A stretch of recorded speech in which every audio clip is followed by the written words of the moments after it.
ओम श्री गणेशाय नमः। हर हर महादेव। शिव पूजन की विधि तथा उसका फल। ऋषि बोले, व्यास शिष्य महाभाग सूत जी, आपको नमस्कार है। आज आपने भगवान शिव की बड़ी अद्भुत एवं परम पावन कथा सुनाई है। दयानिधि ब्रह्मा और नारद जी के संवाद के अनुसार आप हमें शिव पूजन की वह विधि बताइए जिससे यहाँ भगवान शिव संतुष्ट होते हैं। ब्राह्मण, क्षत्रिय, वैश्य और शूद्र सभी शिव की पूजा करते हैं। वह पूजन कैसे करना चाहिए? आपने व्यास जी के मुख से इस विषय को जिस प्रकार सुना है वह बताइए। महर्षियों का वह कल्याणप्रद एवं श्रुति सम्मत वचन सुनकर सूत जी ने मुनियों के प्रश्न के अनुसार सब बातें प्रसन्नता पूर्वक बताई। सूत जी बोले, मुनीश्वरों, आपने बहुत अच्छी बात पूछी है, परंतु वह रहस्य की बात है। मैंने इस विषय को जैसा सुना है और जैसी मेरी बुद्धि है उसके अनुसार आज कुछ कह रहा हूँ। जैसे आप लोग पूछ रहे हैं उसी तरह पूर्व काल में व्यास जी ने सनंत कुमार जी से पूछा था, फिर उसे उपमन्यु जी ने भी सुना था। व्यास जी ने शिव पूजन आदि जो भी विषय सुना था उसे सुनकर उन्होंने लोक हित की कामना से मुझे पढ़ा दिया था। इसी विषय को भगवान श्री कृष्ण ने महात्मा उपमन्यु से सुना था। पूर्व काल में ब्रह्मा जी ने नारद जी से इस विषय में जो कुछ कहा था वही इस समय मैं कहूंगा। ब्रह्मा जी ने कहा, नारद, मैं संक्षेप से शिव के लिंग की पूजन की विधि बता रहा हूँ, सुनो। जैसा पहले कहा गया है वैसा जो भगवान शंकर का सुखमय, निर्मल एवं सनातन रूप है उसका उत्तम भक्ति भाव से पूजन करे। इससे समस्त मनोवांछित फलों की प्राप्ति होगी। दरिद्रता, रोग, दुख तथा शत्रु जनित पीड़ा, ये 4 प्रकार के पाप कष्ट तभी तक रहते हैं जब तक मनुष्य भगवान शिव का पूजन नहीं करता। भगवान शिव की पूजा होते ही सारे दुख विलीन हो जाते हैं और समस्त सुखों की प्राप्ति हो जाती है। तत्पश्चात समय आने पर उपासक की मुक्ति भी होती है। जो मानव शरीर का आश्रय लेकर मुख्यतः संतान सुख की कामना करता है उसे चाहिए कि वह संपूर्ण कार्य और मनोरथ के साधक महादेव जी की पूजा करे। ब्राह्मण, क्षत्रिय, वैश्य और शूद्र भी संपूर्ण कामनाओं तथा प्रयोजनों की सिद्धि के लिए कर्म से विधि के अनुसार भगवान शंकर की पूजा करें। प्रातः काल ब्रह्म मुहूर्त में उठकर गुरु तथा शिव का स्मरण करके तीर्थों का चिंतन एवं भगवान विष्णु का ध्यान करें। फिर मेरा, देवताओं का और मुनि आदि का भी स्मरण चिंतन करके स्तोत्र पाठ पूर्वक शिव शंकर जी का विधि पूर्वक नाम ले। उसके बाद शया से उठकर निवास स्थान से दक्षिणा दिशा में जाकर मल त्याग करे। मुने एकांत में मलोत्सर्ग करना चाहिए। उससे शुद्ध होने के लिए जो विधि मैंने सुन रखी है उसी को आज कहता हूँ। मन को एकाग्र करके सुनो। ब्राह्मण गुदा की शुद्धि के लिए उसमें 5 बार शुद्ध मिट्टी का लेप करे और धोए। क्षत्रिय 4 बार, वैश्य 3 बार और शूद्र 2 बार विधि पूर्वक गुदा की शुद्धि के लिए उसमें मिट्टी लगाए। लिंग में भी 1 बार प्रयत्न पूर्वक मिट्टी लगानी चाहिए। तत्पश्चात बाएं हाथ में 10 बार और दोनों हाथों में 7 बार मिट्टी लगाकर धोए। तात प्रत्येक पैर में 3-3 बार मिट्टी लगाएं। फिर दोनों हाथों में भी मिट्टी लगाकर धोए। स्त्रियों को शूद्र की ही भांति अच्छी तरह मिट्टी लगानी चाहिए। हाथ पैर धोकर पूर्व व्रत शुद्ध मिट्टी ले और उसे लगातार दांत साफ करें। फिर अपने वर्ण के अनुसार मनुष्य दातुन करे। ब्राह्मण को 12 अंगुल की दातुन करनी चाहिए, क्षत्रिय को 11 अंगुल, वैश्य 10 अंगुल और शूद्र 9 अंगुल की दातुन करे। यह दातुन का मान बताया गया है। मनुस्मृति के अनुसार काल दोष का विचार करके ही दातुन करे या त्याग दे। तात पृष्टि प्रतिपदा, अमावस्या, नवमी व्रत का दिन, सूर्यास्त का समय, रविवार तथा श्राद्ध दिवस ये दंत धावन के लिए वर्जित है। इनमें दातुन नहीं करनी चाहिए। दातुन के पश्चात तीर्थ, जलाशय आदि में जाकर विधि पूर्वक स्नान करना चाहिए।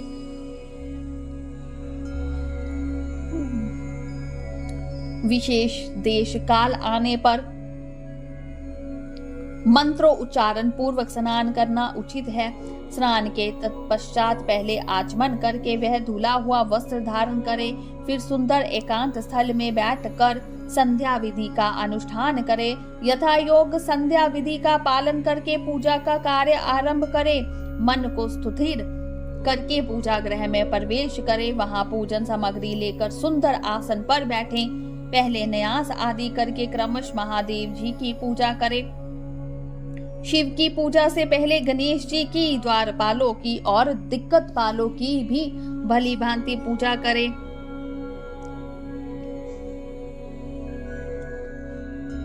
पूजा करके पीछे देवता के लिए पीठ स्थान की कल्पना करे अथवा अष्टदल कमल बनाकर पूजा द्रव्य के समीप बैठे और उस कमल पर ही भगवान शिव को समासीन करे। तत्पश्चात 3 आचमन करके पुनः दोनों हाथ धोकर 3 प्राणायाम करके मध्य प्राणायाम अर्थात कुटुंबक करते समय त्रिनेत्रधारी भगवान शिव का इस प्रकार ध्यान करे। उनके 5 मुख है, 10 भुजाएं हैं, शुद्ध सफ्टी के समान उज्जवल कांति है। सब प्रकार के आभूषण उनके श्री अंगों को विभूषित करते हैं तथा वे वाग्र चर्म की चादर ओढ़े हुए हैं। इस तरह भगवत ध्यान करके यह भावना करे कि मुझे भी इनके समान ही रूप प्राप्त हो जाए। ऐसी भावना करके मनुष्य सदा के लिए अपने पापों को भस्म कर डाले। इस प्रकार भावना द्वारा शिव का ही शरीर धारण करके उन परमेश्वर की पूजा करे। शरीर शुद्धि करके मलमूत्र का क्रमश न्यास करे अथवा सर्वत्र प्रणव से ही षडंग न्यास करें। ओम इत्यादि रूप से संकल्प वाक्य का प्रयोग करके फिर पूजा आरंभ करे। पाद्य आद्य और आचमन के लिए पात्रों को तैयार करके रखे।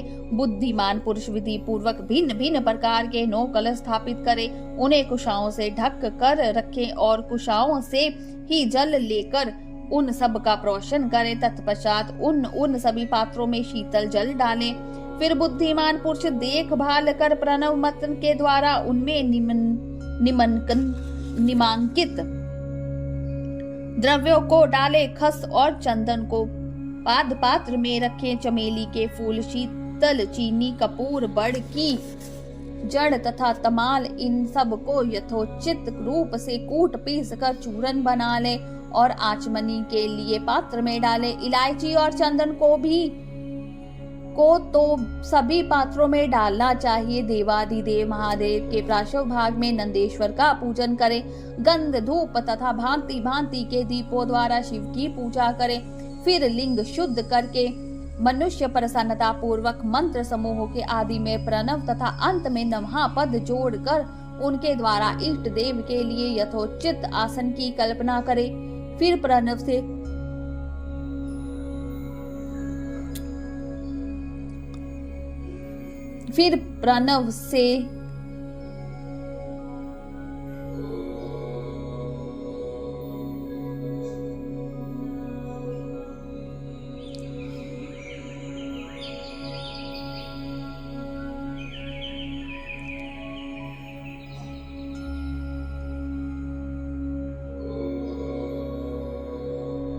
देवादिदेव महादेव जी के प्राशव भाग में नंदीश्वर का पूजन करें। गंध, धूप तथा भांति भांति के दीपों द्वारा शिव की पूजा करें। फिर लिंग शुद्धि करके मनुष्य प्रसन्नता पूर्वक मंत्र समूह के आदि में प्रणव तथा अंत में नमः पद जोड़ के उनके द्वारा इष्ट देव के लिए यथोचित आसन की कल्पना करे। फिर प्रणव मंत्र से पदासन की कल्पना करके यह भावना करे कि इस कमल का पूर्व दल साक्षात अनिमा नामक ऐश्वर्य रूप तथा अविनाशी है। दक्षिणा दल लंघिमा है, पश्चिम दल महिमा है, उत्तर दल प्राप्ति है, अग्निकोण का दल प्राकाम्य है, नैऋत्य कोण का दल ईश्वरत्व है, वायु कोण का दल वशितव है, ईशान कोण का दल सर्वव्याप्त है और उस कमल की कर्णिका को सोम कहा जाता है। सोम के नीचे सूर्य है और सूर्य के नीचे अग्नि है और अग्नि के नीचे धर्म आदि के स्थान है। क्रमश ऐसी कल्पना करके पश्चात चारों दिशाओं में अव्यक्त महत्व अहंकार तथा उनके विकारों की कल्पना करें। सोम के अंत में सत्व, रज और तम, इन तीनों गुणों की कल्पना करें। इसके बाद संदोजांत, प्रपधामी इत्यादि मंत्र से परमेश्वर शिव का आवाहन करके ओम वामदेवाय नमः इत्यादि वामदेव मंत्र से उन्हें आसन पर विराजमान करें। फिर ओम तत्पुरुषाय विद्महे इत्यादि रुद्र गायत्री द्वारा इष्ट देव का सानिध्य प्राप्त करके उन्हें अघोर भयोन तत्व इत्यादि अघोर मंत्र से वहां निरुद्ध करें। फिर ईशान सर्वविद्यामान इत्यादि मंत्र से आराध्य देव का पूजन करें। पाद और आचमनीय अर्पित करके अर्घ दे। तत्पश्चात गंध और चंदन मिश्रित जल से विधि पूर्वक रुद्र देव को स्नान कराए। फिर पंचांग व्युम निर्माण की विधि से पांचों द्रवों को एक पात्र में लेकर प्रणव से ही अभिमंत्रित करके उन मिश्रित गव्य पदार्थ द्वारा भगवान को नहलाएं। तत्पश्चात पृथक पृथक दूध, दही, मधु, गन्ने के रस तथा घी से नहलाकर समस्त अभीष्टों के दाता और हितकारी पूजनीय महादेव जी का प्रणव के उच्चार पूर्वक पवित्र द्रव्य द्वारा अभिषेक करें। पवित्र जल पात्रों में मंत्रोच्चारण पूर्वक जल डालने से पहले साधक श्वेत वस्त्र से उस जल को यथोचित रीति से छान ले। उस जल को तब तक दूर न करें जब तक इष्ट देव को चंदन न चढ़ा लें। तब सुंदर अक्षतों द्वारा प्रसन्नता पूर्वक शंकर जी की पूजा करें। उनके ऊपर कुश, अपामार्ग, कपूर, चमेली, चंपा, गुलाब, श्वेत, कनेर, बेला, कमल और उत्पल आदि भांति भांति के अपूर्व पुष्प एवं चंदन आदि चढ़ाकर पूजा करें। परमेश्वर शिव के ऊपर जल की धारा गिरती रहे, इसी की भी व्यवस्था करें। जल से भरे भांति भांति के पात्रों द्वारा महेश्वर को नहलाएं। मंत्रोच्चारण पूर्वक पूजा करनी चाहिए, वह समस्त फलों को देने वाली होती है। तात अब मैं तुम्हें समस्त मनोवांछित कामनाओं की सिद्धि के लिए उन पूजा संबंधी मंत्रों को भी संक्षेप से बता रहा हूँ, सावधानी के साथ सुनो। पावमान मंत्र से वाडन में इत्यादि मंत्र से रुद्र मंत्र तथा नील रुद्र मंत्र से सुंदर एवं शुभ पुरुष सूतक से श्री सूत से सुंदर अर्थव शीर्ष के मंत्र से आनोभ्रदा इत्यादि शांति मंत्र से शांति संबंधी दूसरे मंत्रों से भारूढ़ मंत्र और अरुणा मंत्रों से अर्थाभीष्ट साम तथा देवव्रत साम से अभितत्वा इत्यादि रथतर मास से पुरुष सूतक से मृत्युजय मंत्र से तथा पंचाक्षर मंत्र से पूजन करें। 1 सहस्त्र अथवा 101 जल धाराएं गिराने की व्यवस्था करें। यह सब वेद मार्ग से अथवा नाम मंत्रों से करना चाहिए। तदनंतर भगवान शंकर के ऊपर चंदन और फूल आदि चढ़ाए। प्रणव से ही मुखवास, तंबूल आदि अर्पित करें। इसके बाद जो स्फटिक मणि के समान निर्मल, निष्कल, अविनाशी, सर्वलोक कारण, सर्वलोकमय परमदेव हैं, जो ब्रह्मा, रुद्र, इंद्र आदि और विष्णु आदि देवताओं की भी दृष्टि में नहीं आते।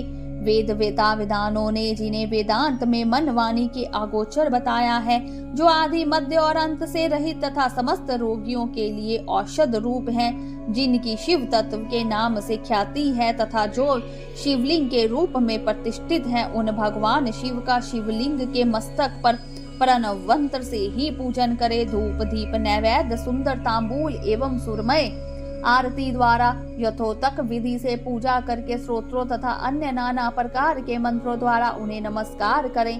फिर अर्घ देकर भगवान के चरणों में फूल बिखेरें और साष्टांग प्रणाम करके देवेश्वर शिव की आराधना करें।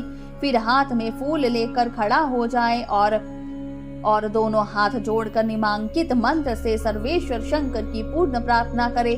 अग्न्यादि वा ज्ञान प्रजनन पूजदिक मया कृत तदु सत तंद सतु सबल कृपया तव शंकरा कल्याणकारी शिव, मैंने अनजान में अथवा जानबूझकर जो जप पूजा आदि सत्कर्म किए हों वे आपकी कृपा से सफल हो। इस प्रकार पढ़कर भगवान शिव के ऊपर प्रसन्नता पूर्वक फूल चढ़ाएं। सब सत्वाचन करके नाना प्रकार की आशीष प्रार्थना करें।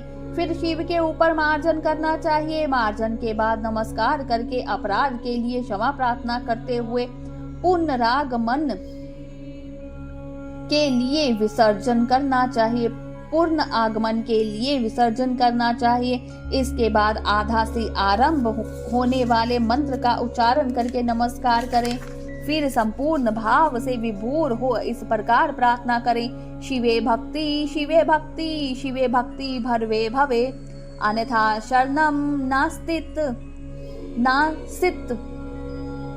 तब में शरणम मम।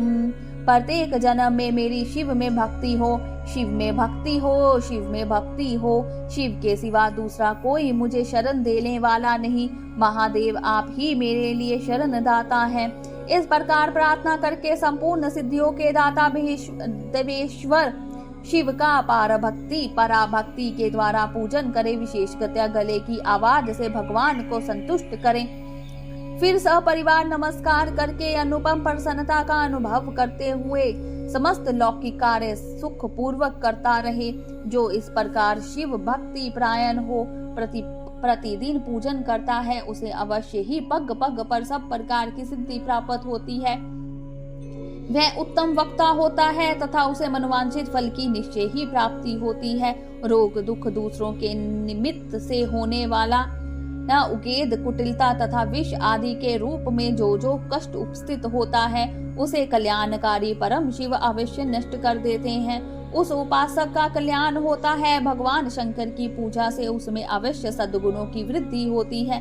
ठीक उसी तरह जैसे शुक्ल पक्ष में चंद्रमा बढ़ते हैं। मुनि श्रेष्ठ नारद, इस प्रकार मैंने शिव की पूजा का विधान बताया है। अब तुम क्या सुनना चाहते हो? कौन सा प्रश्न पूछने वाले हो? बोलो शंकर भगवान की जय, उमापति महादेव की जय। हर हर महादेव।